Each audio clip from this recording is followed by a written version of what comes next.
Hello and welcome to the Rich Alvarez Show. I'm your host, Rich Alvarez. We got a great episode today, talking all about Star Wars and Netflix and Disney and all of that great stuff.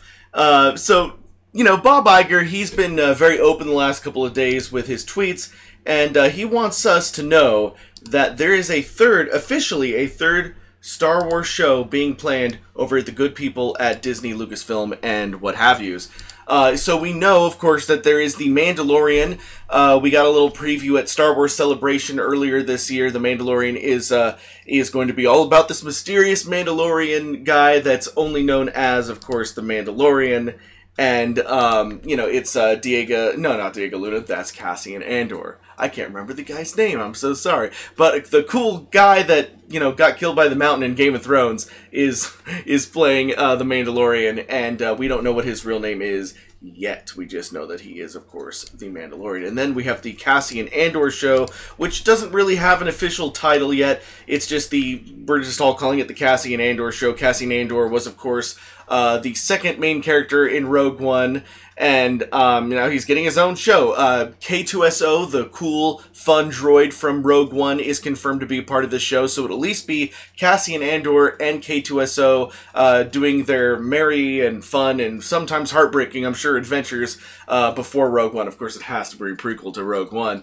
But now Bob Iger has confirmed that, Bob Iger, CEO of Disney, has confirmed that a third Star Wars show is coming to Disney Plus before the next Star Wars movie in 2022. Of course, for us, the next Star Wars movie is Episode 9 this December, but after that, we're not getting another Star Wars movie until 2022. It'll be the first of the Star Wars movies produced by Benioff and Weiss, the guys doing Game of Thrones. And he also might have hinted that Rian Johnson's trilogy is still in the works. We don't know if Rian Johnson's movies are the same as the Benioff and Weiss movies. There was that kind of April Fool's joke that Rian Johnson was the director chosen to direct the Benioff and Weiss movies, because again, Benioff and Weiss are just writing and directing their Star Wars movie, they're writing and producing their Star Wars movies. They're not directing their Star Wars movies, so they'll have to bring in another director, and it could be Rian Johnson, which is hilarious in one way, because for the same reasons that people are upset with Rian Johnson, I feel like they're upset with Benioff and Weiss for kind of similar reasons for Game of Thrones, with those, subverting expectation things and whatever. So it'll be interesting if Benioff and Weiss did choose Rian Johnson to be the director for their Star Wars trilogy. I think that'll upset a lot of fans. But again, I have to stress, like I said in one of these videos, that, Benioff and Weiss, they were dealing with, characters that weren't technically theirs. Those characters belong to George R.R. Martin. And so, however they handled them, whether you think they handled them wrong or whatever, those weren't their characters. They're going to have to create a set of all new characters for this movie. And also Rian Johnson, who, say whatever you want about Benioff and Weiss, but Rian Johnson before The Last Jedi, made some great stuff. I actually like Looper a lot, and he still has it within him to make a great movie. I also have mixed feelings about The Last Jedi myself, but Rian Johnson was dealing with established characters that we had preconceived notions about. When they're doing a brand new thing with brand new characters in the Star Wars universe, I think we'll all be a little bit more open to the paths that these characters take, since they'll be all new characters. So we got a new third Disney Plus show. So start writing your comments now. If you have a super chat, go ahead and super chat. I will definitely read all super chats, and I will read as many comments as I can in general at the end of the video, until I run out of time. So with all of that, Star Wars, so new Disney Plus show, new trilogy, possibly 2 new trilogies. If the Benioff and Weiss trilogy end up being a separate Star Wars trilogy from Rian Johnson's trilogy, I just think it's funny that, now people are kind of mad at Benioff and Weiss because of Game of Thrones. So it's like, maybe people don't want either of these trilogies. Maybe they just wish both of these trilogies would just go away and that George Lucas would come back. I don't know. If you want to see how I think George Lucas might react to coming back to Star Wars, I have a whole sketch. I have a whole comedy short about that. You can check it out. It's right here on this channel. Also, the second thing I want to talk about today is Netflix.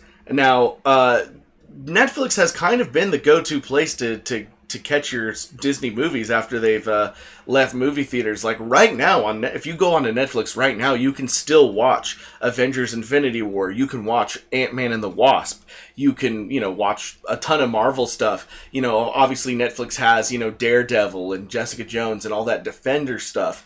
And then in addition to that, you also get Pixar movies on Netflix. You get regular Disney movies on Netflix. And, you get Star Wars movies on Netflix. And now Disney, after owning all of that, now Disney owns 20th Century Fox. So any 20th Century Fox movies on there are, basically, here's my point. Disney Plus is going to be premiering this November. So all of those things that you love on Netflix that are owned by Disney are going to be moved over to Disney Plus. And, they've said Disney Plus is, what did they say? It's only going to be $6.99, I think they said. It's only going to be $6.99 a month, at least to start out. That's way cheaper than Netflix. And I gotta admit, at least half of the stuff I watch on Netflix is owned by Disney. So I will definitely be getting Disney Plus, if not for that content that I love that already exists, but because of like the Mandalorian and the Cassian Andor series and whatever this third Star Wars series is. Also, the last and final season of the Clone Wars. If you guys like the Clone Wars, they're bringing it back for one final season. That's also going to be exclusive to Disney Plus. So, Disney Plus just seems like it is a necessary thing to get if you're a fan of Star Wars, Disney, Pixar, Marvel, all the things I've already said. You've got to get Disney Plus. So the question is, for me, is that enough to get rid of Netflix? Would I get rid of Netflix? I don't know. I probably won't get rid of Netflix right away. I'll certainly keep Netflix around for a couple months to see if, maybe, if the next season of Stranger Things comes out. They should, I would hope that the next season of Stranger Things, I think it is coming out this year, I want to say. I know they take about 1.5 years between seasons of Stranger Things. I think the next season of that is coming out, and they got to come out with seasons of all their other like top shows to get people that would be there for the Disney stuff to stick around, because that's the one thing that Netflix has going for it right now, is that in the last several years they've been able to come up with a bunch of original content. People really enjoy Stranger Things, or Orange is the New Black, or any show, or there's like Netflix original movies now too. People like some of that Netflix original content. I believe like Disenchantment, from for the guys that make Futurama and Simpsons, that's a Netflix original. So Netflix was smart a few years ago when they realized that everybody was jumping on the bandwagon of having a streaming service, that Netflix needed to create their own original content, so that no matter who made their own and took their content away from Netflix, Netflix would still have AAA content available right there on the platform. So I'm going to keep Netflix at least for a couple months after Disney Plus comes out. I will, of course, be getting Disney Plus to see if there's enough on Disney Plus if there's enough on Netflix to keep me invested in Netflix. I believe I will.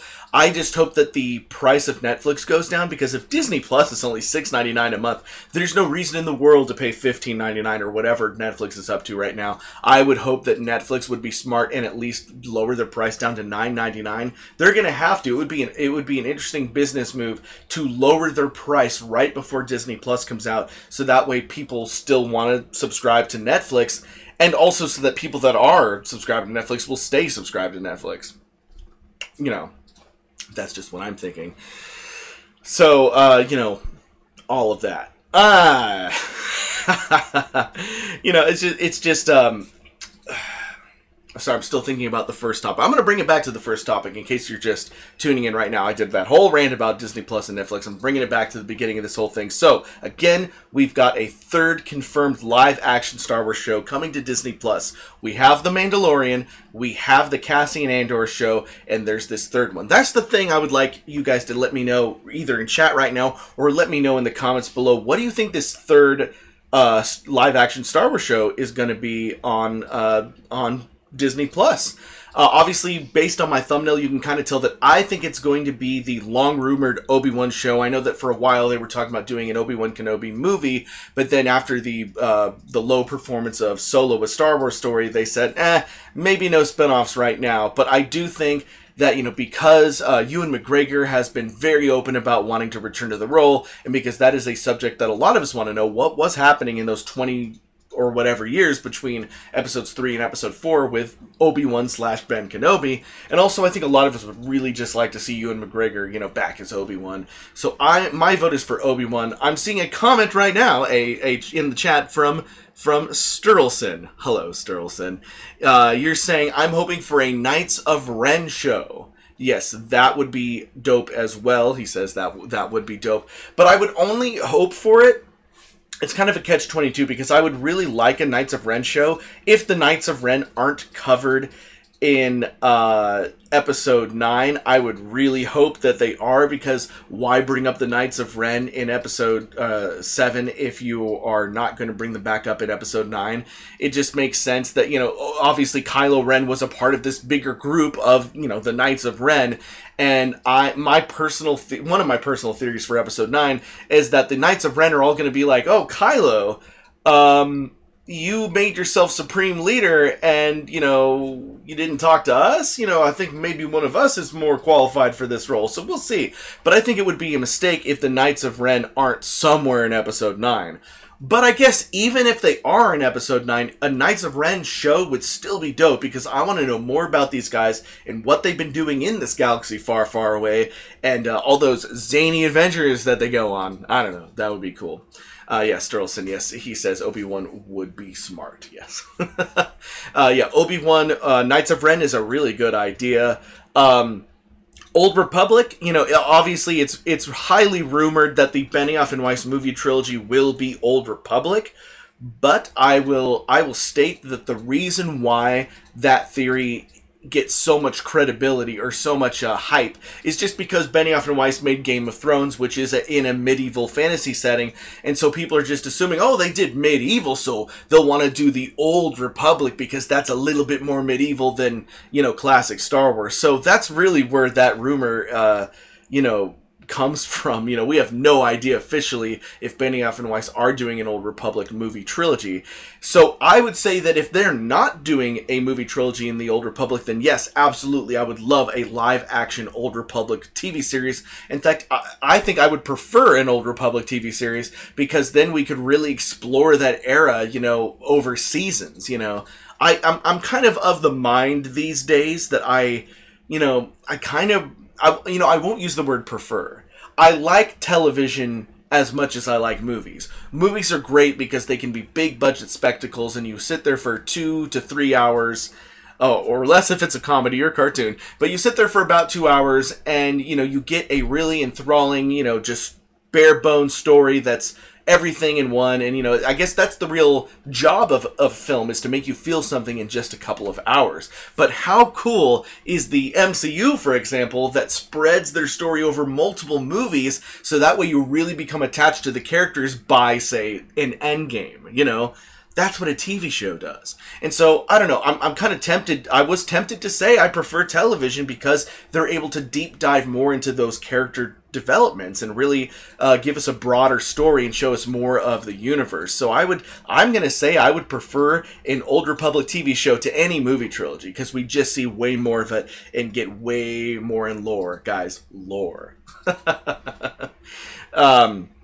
Yeah, that would be really cool. What else would be a cool Star Wars show? Literally anything. I also put in the description Yoda, because I know that for a long time, even before Lucas sold to Disney, they were talking about maybe doing a Yoda spin-off film.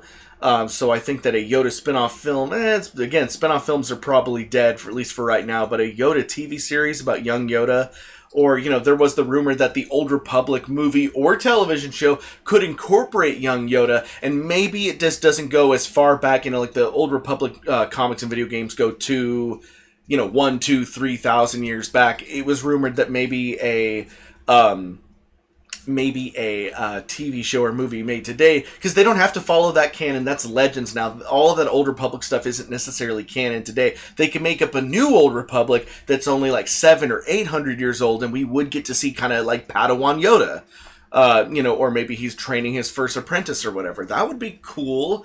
But, I think that they shouldn't feel... I know that Disney does. They feel like they need to rely on established characters to sell us a Star Wars product. and they really don't have to. You know, but again, they're a business, so that's what they think. We can have an older public show or movie without Yoda, but of course Disney's gonna be like, oh, how do we get Yoda in there? You know, because they need to, you know, need Yoda. Everybody knows Yoda. Nah. You know, there was like this rumor again that at a Disney meeting, you know, they were all talking about the future of Star Wars products, and they were all like, okay, like, we can make these spin-offs, but they have to incorporate a character from, you know, established lore. Like, oh, you can make Rogue One, but you have to include 10 minutes of Vader on screen time, you know, and that sort of thing. And actually, that was really cool, because Vader's scene at the end of the film is probably my favorite scene of Rogue One, maybe. You know, one of my favorite scenes in all of Star Wars, perhaps, actually. So, yeah, you know, let me know in the comments below. I guess we're getting to about that time. Let me know in the comments below if, you know, what you want out of Star Wars. You actually, just let me know in broad strokes. What do you want? Do you want more spin-off films? What do you think this third live-action show is? And do you think that Netflix is on its last days, thanks to Disney+? Alright, guys, thank you so much for watching. I am Rich Alvarez. Thank you for watching The Rich Alvarez Show. And I'll see you guys later. Bye-bye!